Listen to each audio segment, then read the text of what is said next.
semua, perkenalkan nama saya Sinta Bella, mahasiswa dari Universitas Teknokrat Indonesia. Dalam video ini, saya akan membawakan ulasan buku berjudul Filosofi Teras karya Henry Manampiring. Sebuah buku pengembangan diri yang membahas cara mengelola emosi dan menghadapi hidup dengan tenang, menggunakan filosofi kuno dari Yunani yaitu Stoicisme.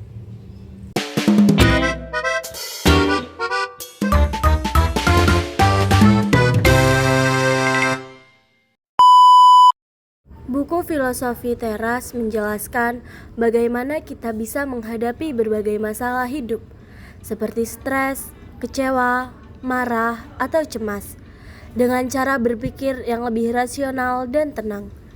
Henry Manampiring memperkenalkan pembaca pada ajaran filsafat Stoik yang berasal dari tokoh-tokoh seperti Epictetus, Seneca, dan Marcus Aurelius.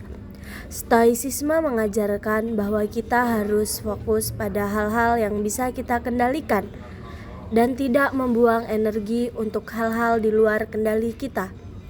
Contohnya, kita tidak bisa mengendalikan omongan orang lain, tapi kita bisa mengendalikan bagaimana kita meresponnya. Salah satu bagian yang paling menarik menurut saya adalah ketika penulis menjelaskan tentang dikotomi kendali, yaitu membedakan antara hal yang bisa kita kendalikan dan yang tidak bisa. Henry memberikan contoh sehari-hari.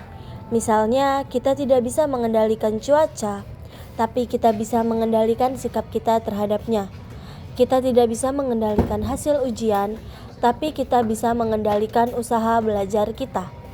Konsep ini sederhana, tapi sangat membantu kita agar tidak mudah stres dan kecewa.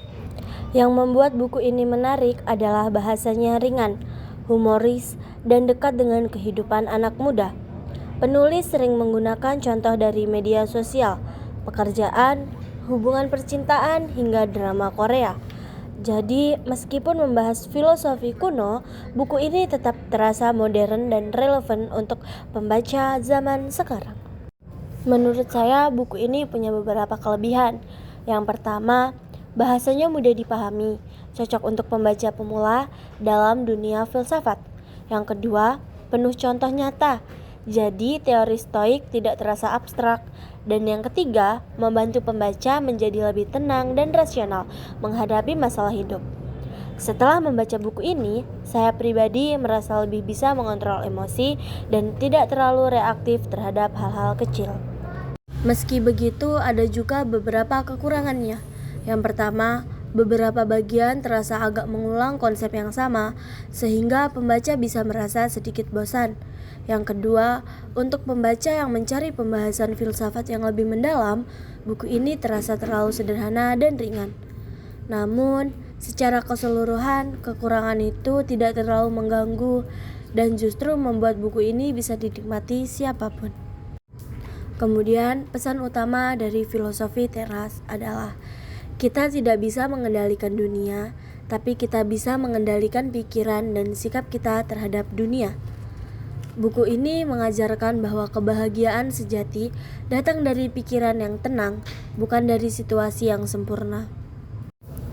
Itu tadi ulasan saya tentang buku Filosofi Teras karya Henry Manampiring. Saya sangat merekomendasikan buku ini untuk teman-teman yang sering merasa cemas, stres, atau mudah marah dalam menghadapi tekanan hidup. Terima kasih sudah menonton video ini. Jangan lupa like, komen, dan subscribe untuk mendukung konten edukatif seperti ini. Sampai jumpa di video ulasan berikutnya. Bye-bye.